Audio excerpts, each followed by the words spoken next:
여러분 3월에 신규 취업자가 줄었죠. 19만 5천 명이 줄었습니다. 엄청나게 줄은 겁니다. 전례 볼 수 없던 그런 사례였어요. 거의 금융위기 이후로 가장 큰 감소폭이다 이런 말이 나왔습니다. 다시 말해서 신규 실업자가 19만 5천 명이 생겼다는 그런 이야기입니다. 그런데요. 일각에서는 이런 이야기들이 나와요. 어떤 이야기가 나오냐고요.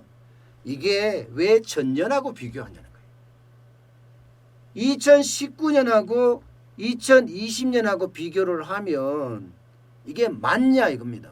2019년에는 코로나가 없었고 2020년에는 코로나 위기가 있는 상태이기 때문에 이 두 개를 비교해서는 제대로 된 현장의 어떤 실업에 대한 상황을 알려주지 못한다.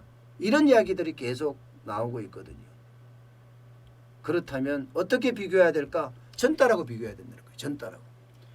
전달하고 비교를 하면 지금 우리가 얼마나 실업 사태에 있는지 또 얼마나 많은 사람들이 직장을 잃는지를 단적으로 보여줄 수 있다.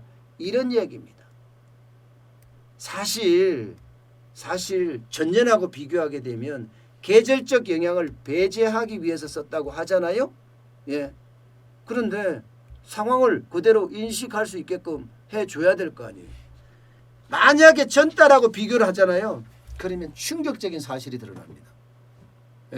3월 신규 실업자, 신규 취업자 감소가 19만 5천 명. 그러면 신규 실업자가 생긴 게 19만 5천 명이라고 작년 대비하면 나오는데 이거를 전월 대비하잖아요. 2월 대비하면 무려 3배나 폭증합니다. 3배. 계절 조정을 거친 거죠. 2월에도 코로나19 사태가 있었고 3월에도 있었기 때문에 비교하면 68만 명이 됩니다. 68만 명. 3배 엄청나게 늘어난 거예요. 엄청나게. 코로나19 사태가 우리 실업자를 그렇게 만든 거예요. 더 큰 거 있습니다, 여러분. 더 큰 거. 뭐냐고요? 일시휴직자. 일시휴직자는 실업자가 아닙니다. 실업자가 아니라 지금 취업을 하고 있는 사람이에요. 내가 회사에서 잘려요. 지금 당장 잘렸어. 그런데 뭐라도 해야 되겠다 싶어서 택배 알바를 시작을 했어요. 하루에 1시간씩 해. 이것도 실업자가 아닙니다. 다 근로자, 취업자에 포함시킵니다. 근데 이거를 합쳐보면요. 제가 단적인 예로 일시휴직 회사를 그만두고 1시간 알바하는 거 이건 뺐어요. 그건 빼고라도 일시휴직자만 하더라도요. 전년 대비했을 때는 126만이라고 이야기했습니다. 126만이 늘어났다고 했습니다. 그런데 이게 2월 대비하잖아요. 그러면 이것도 160만 7천 명으로 확 늡니다. 160만 7천 명으로.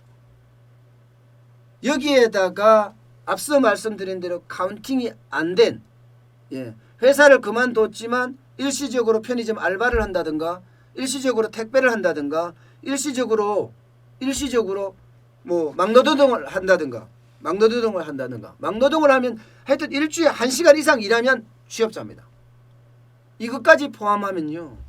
지금 대한민국의 실업은 지금 유사 이래 한 번도 없었다고 이야기할 만큼 가장 큰 실업을 지금 기록하고 있습니다. IMF 때보다가 더 심각하다는 말도 나올 정도예요. 바로 이런 거예요. 정부가 해야 될 일이 제가 지금 이렇게 분석해 주는 것처럼 아주 제대로 좀 분석을 해서 우리 경제 실상은 이렇다. 여러분들이 국민들이 좀 도와줬으면 좋겠다. 이렇게 나오는 게 정부 정책이거든요. 실상을 정확히 파악한 다음에 그 현상 파악된 그 데이터를 활용해서 정책을 만들어내는 거거든요. 그래야지 이 정책이 현장에서 팍팍 잘 먹힙니다.